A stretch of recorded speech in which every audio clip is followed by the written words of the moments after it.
dans le prochain épisode de Demain nous appartient. Tandis que le plan de Vanessa sème la panique générale, la police est sur les traces de son complice. En parallèle, Luna revient à 7, et Nour passe la nuit à l'hôtel avec Vince. Attention, les paragraphes qui suivent contiennent des spoilers sur l'épisode de Demain nous appartient diffusé lundi soir sur TF1. Si vous ne voulez rien savoir, ne lisez pas ce qui suit. Lundi 5 juin dans Demain nous appartient. Eddie est le complice et l'amant de Vanessa, l'agent pénitentiaire attaqué par Vanessa lors de son transfert est hors de danger. Aaron confie à Aurore et Sarah que la tueuse en série lui a injecté un anesthésiant basique, il pense qu'elle se laisse procurer durant son séjour à l'hôpital. Les deux flics rendent ensuite visite à l'agent pénitentiaire en question, qui leur demande immédiatement des nouvelles d'Eddie, son collègue qui conduisait le fourgon. Sarah lui explique que la police est sans nouvelles de lui. L'agent comprend qu'Aurore et Sarah suspectent Eddie d'être le complice de Vanessa, mais il refuse d'y croire. Il travaille avec lui depuis 10 ans, un tel geste ne lui ressemble pas. Tandis que Vanessa profite de chaque instant de sa liberté dans une voiture conduite par Eddie qui les emmène certainement loin de 7, George demande à Victoire de s'éloigner de la ville quelques jours, le temps que la police retrouve Vanessa. Mais la jeune médecin ne veut pas s'empêcher de vivre à cause de Vanessa. George demande pardon à son ex, depuis le début c'est elle qui avait raison pour Vanessa. Victoire sait que George a été aveuglé par ses sentiments passés pour la meurtrière.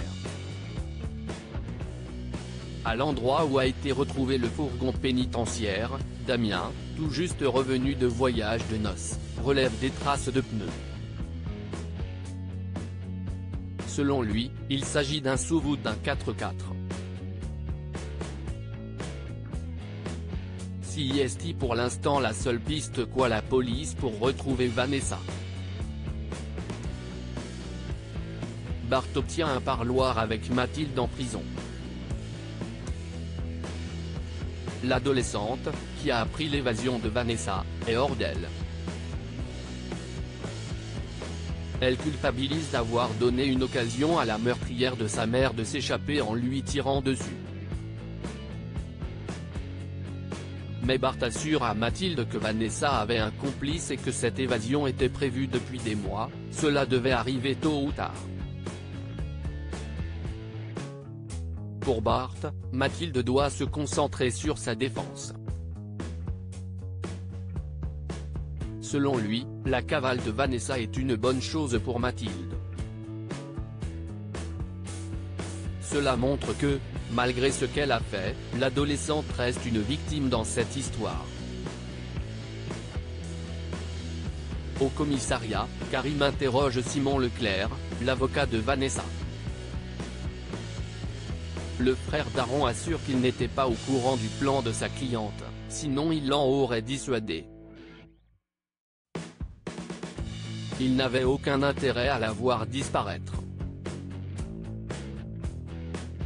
Dans la foulée, Damien apprend à Karim que les traces de pneus relevées plus tôt dans la matinée sont en fait celles d'un modèle cher et rare, adapté à la conduite sportive. Karim fait immédiatement le lien avec JP, un admirateur de Vanessa qui lui écrivait des lettres et était fan de tuning. Interrogé par Aurore et Sarah, JP finit par avouer que Vanessa l'a appelé quand elle était à l'hôpital. Elle lui a demandé de laisser sa voiture à un endroit précis, avec les clés sur le contact. Les deux enquêtrices s'arrêtent JP pour complicité d'évasion. La police finit par retrouver la voiture de tuning abandonnée à quelques kilomètres de 7. Damien a retrouvé les empreintes de JP sur le volant, mais aussi celles de Vanessa et celles d'Eddie Bouvelot, l'agent pénitentiaire que la tueuse a emmené avec elle. Sarah a du mal à imaginer Vanessa conduire tout en tenant Eddie en joue en même temps. Pour elle, soit Eddie est le complice de la meurtrière, soit elle s'est débarrassée de lui. En réalité, la première hypothèse est la bonne. Vanessa a trouvé refuge dans une planque située dans l'arrière-pays. Des roses tigrées sont déposées sur une table. Et Vanessa n'est pas seule, Eddie est avec elle. Elle le rejoint et l'embrasse. Eddie est bel et bien son complice, mais également son amant. Nor et Vince passent la nuit ensemble et Judith reçoit un SMS de Vince qui lui propose de le retrouver pour prendre un café ou pour déjeuner. Perturbée, Judith se confie à Diego. Étant donné que tous les élèves du coach de vie craquent sur lui, Judith est surprise qu'il s'intéresse à elle. Diego a la sensation qu'elle est contente que Vince ait flashé sur elle, mais Judith dément. Elle est bien décidée à mettre un stop à tout ça. Alors que Vince donne un cours sur la plage, Judith lui rend visite pour lui rappeler qu'elle est en couple avec Jordan. Elle lui explique qu'elle ne peut donc pas aller boire un verre avec lui. Vince s'excuse de l'avoir mise mal à l'aise. Il promet de ne plus l'embêter, mais propose à Judith de rester amie, ce que celle-ci accepte. Il offre ensuite une séance de méditation gratuite à la jeune femme, pour repartir sur de bonnes bases. Judith arrive à se libérer l'après-midi même et invite Nor à se joindre à eux. Judith continue d'être gênée au contact de Vince.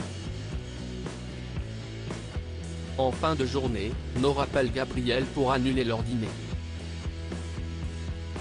Elle prétend que Judith n'a pas le moral et tient à ce qu'elles passent la soirée toutes les deux.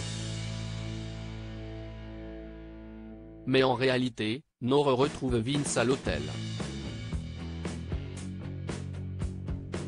Après avoir couché avec lui, elle reste silencieuse et confie à Vince que cet hôtel lui rappelle des souvenirs. Le coach a la sensation qu'il ne vaut mieux pas creuser. Ayant adoré leurs ébats, Vince propose à Nor de passer la nuit avec lui et la jeune femme accepte. Luna craque sur Nathan. Luna est de retour à 7, après avoir passé quelques semaines en maison de convalescence. Elle retrouve Bénédicte pour une dernière séance de rééducation, qui lui fait savoir qu'elle a récupéré au-delà de ses espérances. Radieuse, Luna lui avoue qu'elle a repris la danse, elle donne désormais quelques cours. La physiothérapeute et sa patiente se disent ensuite au revoir avec émotion. Bénédicte assure à Luna qu'elle peut être fière d'elle.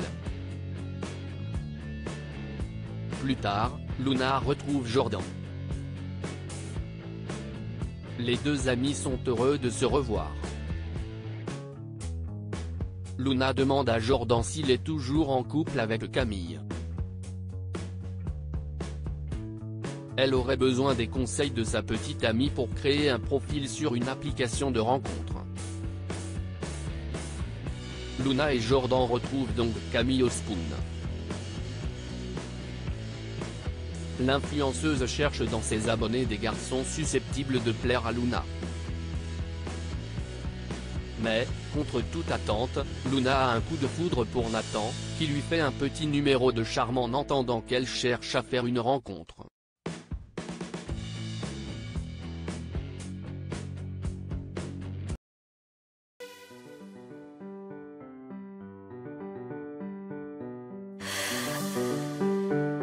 The man I just had